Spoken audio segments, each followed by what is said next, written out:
Hello everyone. Today's our topic is the thermodynamic equilibrium and free energy functions.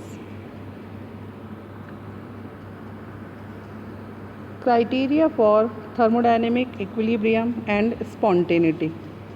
A state of equilibrium is said to exist in a system when the system is not capable of undergoing any change in that state. Thus, the gradients of temperature, pressure, and volume becomes zero at equilibrium. We will discuss the criteria of equilibrium in terms of different variables. First, in terms of entropy change, consider the following equation which shows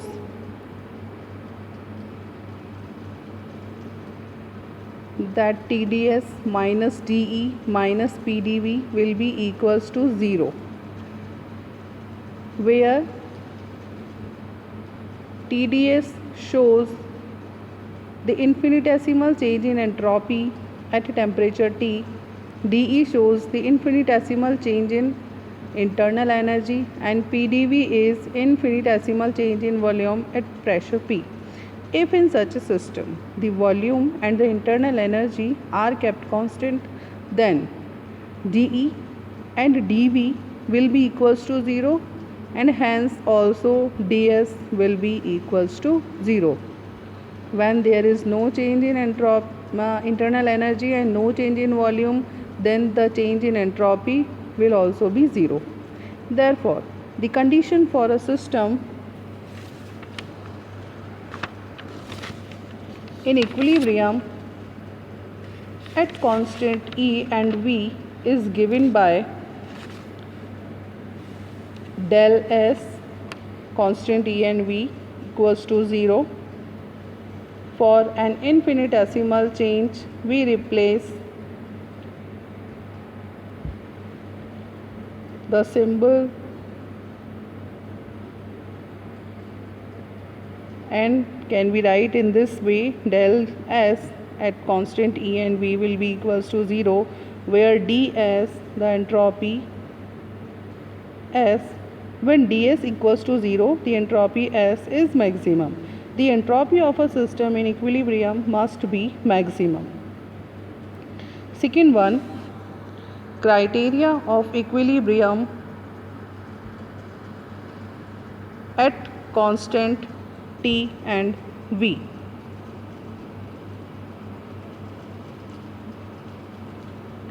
Let us consider the criteria of equilibrium at constant T and V in terms of the Helmholtz free energy,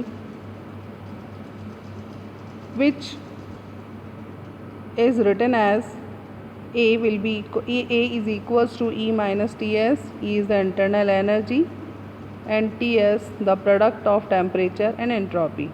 Differentiation of this equation yields dA is equals to dE minus SdT minus TdS. After rearrangement, the equation shows as equation number 2. Substituting equation 2 in equation 1, we get dA plus SdT plus PdV equals to 0. At constant volume and temperature, the change in free energy at constant temperature and volume will be equals to 0, given by equation number 3. From the above equation, it follows that equilibrium in a system corresponds to a minimum in A for the system.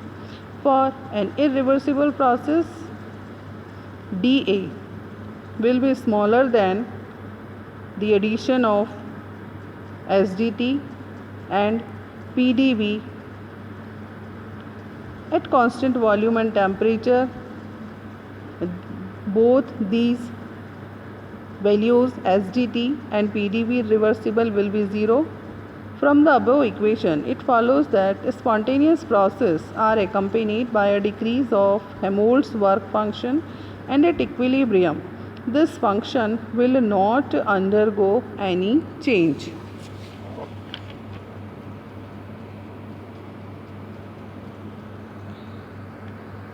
The next one, criteria for equilibrium at constant T and P.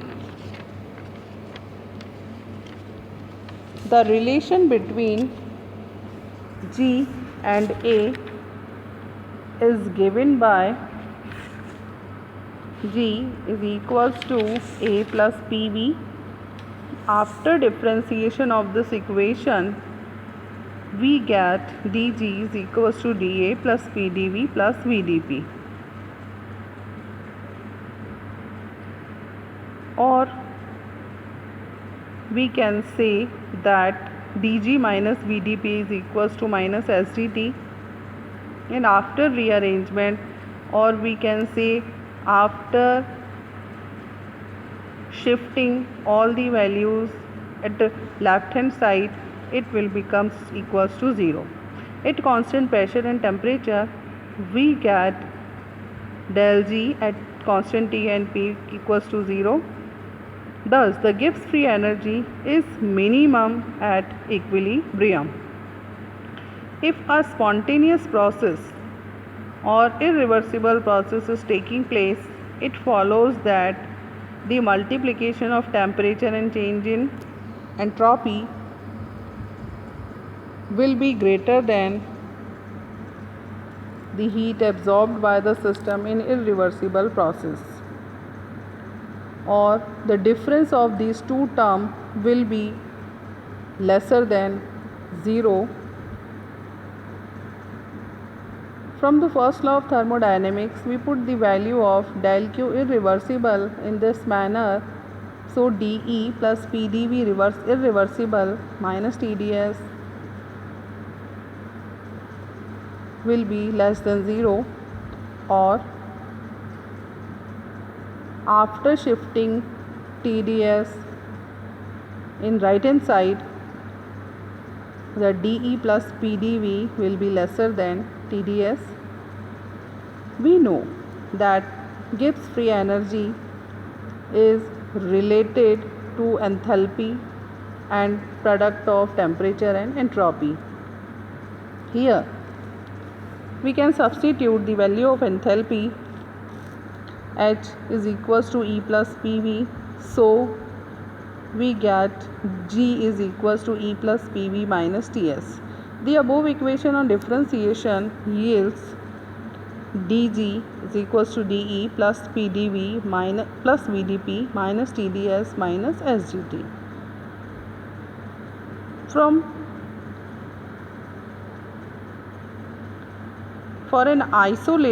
equation 4 and 5, we get dG is smaller than minus SdT plus VdP plus dE plus PdV irreversible minus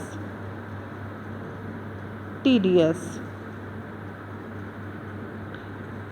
For an isolated process at constant temperature and pressure, the above equation reduces to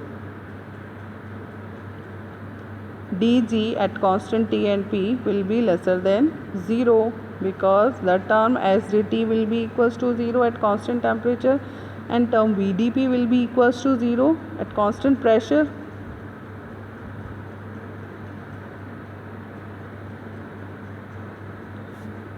For finite changes, del G at constant T and P will be smaller than 0. From the above equation, it follows that a spontaneous process taking place at constant T and P is accompanied by a decrease in free energy, which becomes minimum at equilibrium. Thank you.